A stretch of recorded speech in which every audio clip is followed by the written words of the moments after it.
তো hello guys, শুভ সকাল, good morning.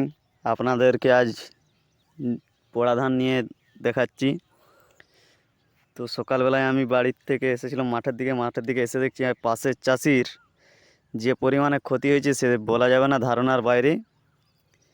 এই দেখুন, ধান গাছেতে আঁকুর হয়ে গেছে। এই দেখুন,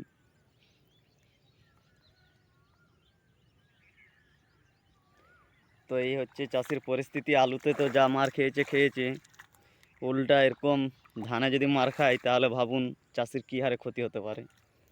আর এই জমিনটি কাঠা 10 আছে।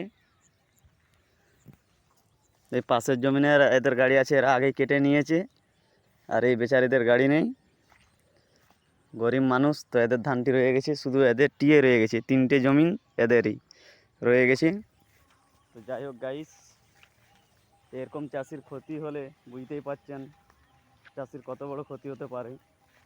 এই ধানটি এবারে না বাড়ি নিয়ে যেতে পারবে, না কিছু করতে পারবে। ওকে কাটাও যাবে না, ওকে এখানেই ফেলে দিতে হবে, এবং কি বর্ষার সময়তে লোটার চালিয়ে দিতে হবে। এছাড়া ওর আর উপায় নেই। টুকটাক হাতে কেটেছিল, এই দেখুন, হাতে কেটে ডাঙায় মিললেও কি হবে, এই হচ্ছে পরিস্থিতি ধানের। ধানে কল হয়ে গেছে, আঁকুর হয়ে গেছে। মোটামুটি এমনই পরিস্থিতি। এই না পরের সিজনেতে ধান লাগালো এর ধান জমিনেতে হয়ে যাবে। আর এই জমিনটি যাদের, তাদের এই জমিনটি রাস্তা পায় না বলে কাটে না, না হলে এটিও কেটে নিত। তো এরকম চলছে চাষিদের পরিস্থিতি। বৃষ্টিতে প্রচুর ক্ষতি করেছে, যে ক্ষতি করেছে ধারণার বাইরে। তো এখনও 5-6টা 6:30 বেজে গেছে। আমিও বাড়ি চলে যাব, বাড়ি গিয়ে বেরিয়ে যাব। আমারও ডিউটি আছে, ডিউটি ধরতে হবে। হার্ডলি হচ্ছে আর 8-10 দিন চলবে গাড়ি, তারপরে বন্ধ হয়ে যাবে। আর যদি বাইরে যাই, বাইরে গেলে 10-12 দিন মতো চলবে। তো আপনাদেরকে আমি বাইরের ভিডিও দেখাবো অবশ্যই। তো হ্যালো গাইস, শুভ সকাল, গুড মর্নিং। আপনারা এখন ভিডিওটি যে দেখছেন, এই বছর বৃষ্টিতে এমনই বৃষ্টি হয়েছে, চাষির ধান মাঠে থাকে, কিন্তু এই সিজনেতে দেখুন মাঠে নেই। বল মাঠে ধান আছে, জমিনেতে ধান নেই। এই হচ্ছে জমিন, আর এই যে আমাদের বল মাঠ। এত চাষির ক্ষতি হয়েছে সে ধারণার বাইরে। আপনাদেরকে দেখাচ্ছি, দেখুন, এই দেখুন খড় ভিজা।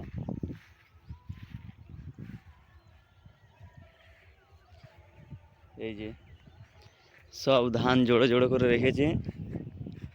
চাষির প্রচুর পরিমাণে ক্ষতি, মানে যে ক্ষতি হয়েছে ধারণার বাইরে।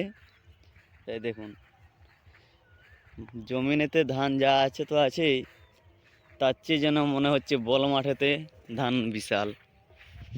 আর গাড়ি নেমেছে, 2টি গাড়ি নেমেছে, মোটামুটি তারাও ভালোই কাটছে, না নয়।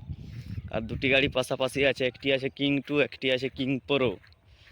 তো যাই হোক, মোটামুটি কোনো রকমে চাষিগুলা উদ্ধার যে হচ্ছে, এটাই ভালো।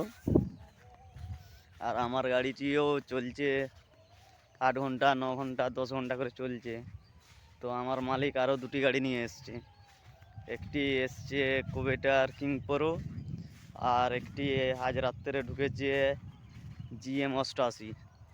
মোটামুটি আমারও আর কাজ খুব বেশি দিন হবে না, যা হওয়ার হয়ে গেছে। তো চলুন, কতদিন কি হচ্ছে না হচ্ছে আপনাদেরকে ভিডিওর মাধ্যমে দেখাবো অবশ্যই।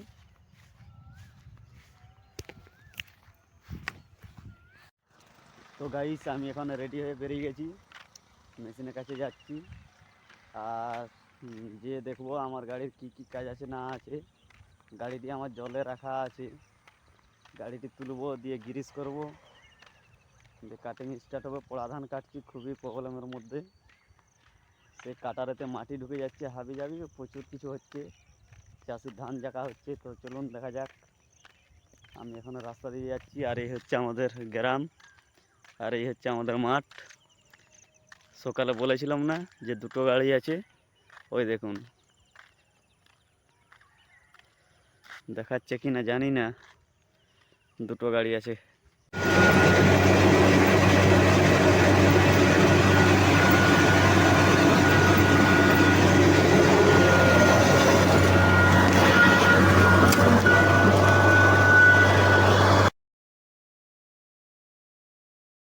তো গাইস, দেখতে দেখতে আমাদের গ্রামের মাঠে সিজন শেষের মুখে। এই যে বাঁ সাইডে মাঠটি আপনাদেরকে দেখাচ্ছি। এই মাঠটি বাঁ সাইডের মাঠের বাঁ সাইডটি পুরোই শেষ। আর এই সামনে আছে হাফ মাঠ শেষ হয়ে গেছে। আর এই ডান দিকের পুরো মাঠটিই আছে। তো আর বেশি দিন লাগবে না, আর প্রায় 8-10 দিনের মধ্যে এরা মাঠটি কমপ্লিট করে দিবে। আর আমিও রেডি হয়ে বেরিয়ে গেছি গাড়ি নিয়ে নয়, সরি, গাড়ি চালাতে যাচ্ছি। আমার মালিক আমাকে রোজই আনতে আসে, ছাড়তে আসে। তো আমি বাড়ির থেকে বেরিয়ে আর এই যে হেঁটে হেঁটে যাচ্ছি। আমাদের সামনে স্কুল আছে, স্কুলের সামনে আমি বাইকে চেপে যাব, এবং কি মালিক আমার বাড়িতেও চলে আসে নিতে আবার ছাড়তে। তো যাই হোক, আমি এখন হেঁটে হেঁটে যাচ্ছি। আর ধানের সিস্টেম দেখুন, আলের উপরে ধানকে লাইন দিয়ে দিয়ে রেখেছে চারো সাইডেতেই। এই দেখুন, জমিনেতে জল আছে। তো প্রচুর কষ্ট করে চাষিয়ে ধান তুলছে মাঠ থেকে। তো আমাদের অনেক আগেই উঠে গেছে, বৃষ্টির আগে আমাদের ধান উঠে গেছে। আমি আমার বাবাকে বলেছিলাম যে আমি মেশিনে কাটবো, গাড়িতে খড় গুঁড়াবো, রেখে দাও। বাবা বুদ্ধি করে রাখে না, বুদ্ধিমানের কাজ করেছে, নাহলে আমাদেরকেও কষ্ট পেতে হতো। তো যাই হোক, আমাদের ধান অনেক আগেই উঠে গেছে, বৃষ্টি হওয়ার আগেই। আর কাজের ক্ষেত্রে আমি এখন মেশিন চলছে, দেখতেই পাচ্ছেন। আমি দাড়ি মোচ কাটারও সময় পাচ্ছি না। যতদিন না মেশিন বন্ধ হচ্ছে ততদিন আমাকেও এইভাবেই থাকতে হবে। আমি না দাড়ি মোচ কাটতে পারবো, না বাড়িতে সময় দিতে পারবো। তো চলুন দেখা যাক সিজন কবে শেষ হচ্ছে। চুল কত বড় হয়েছে দেখছেন, নাক পেরিয়ে গেছে। তো এরকম করেই চলছে আমার দিনকাল।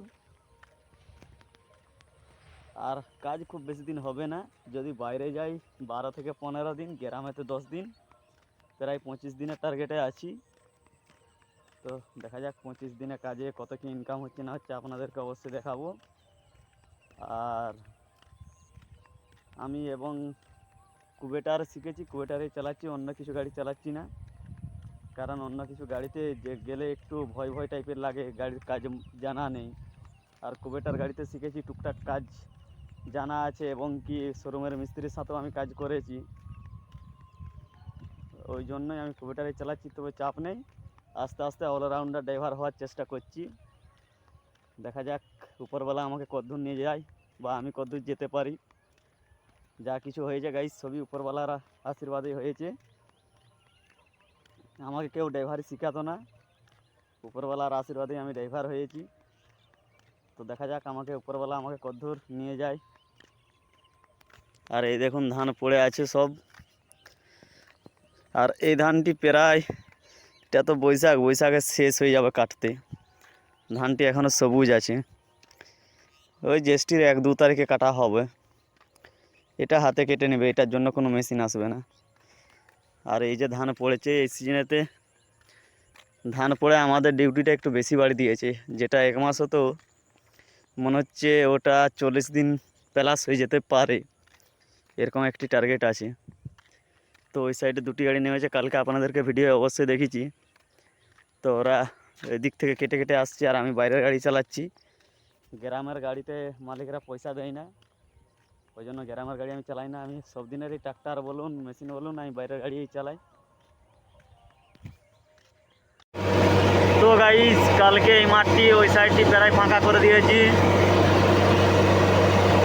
আর আজকে এই সাইডে নেমেছি, আজকে কিছুটা কাজ করব, দিয়ে গাড়ি নিয়ে চলে যাব অন্য মাঠে।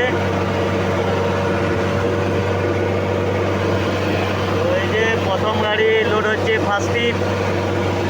এই জমিনগুলো কাটা চলছে, 1টি 2টি 3টি 4টি জমিন আছে, আর এই হয়ে যাবে।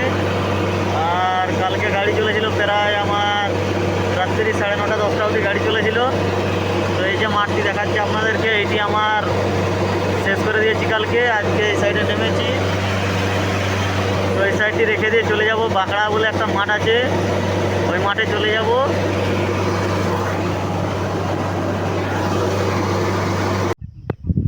আমরা শ্যামসুন্দর ধান কাটছিলাম, আমাদের গাড়ি রয়েছে অলরেডি এই সামনেই। তো একটি চাষি তার ছিল, তারে হাত দিয়ে মিনিট তারে সঙ্গে সঙ্গে মারা গেছে। খুবই দুঃখজনক ব্যাপার। সকল অপারেটরকে বলবো যে ভাই যে যাই করো তার দেখে গাড়ি চালাবে। আজকে চাষি মারা গেছে, কালকে আমাদের ড্রাইভারের এইভাবে দুঃখজনক কিছু ঘটে যেতে পারে। সবাই দেখবে গ্রামের লোক ছুটে আসছে।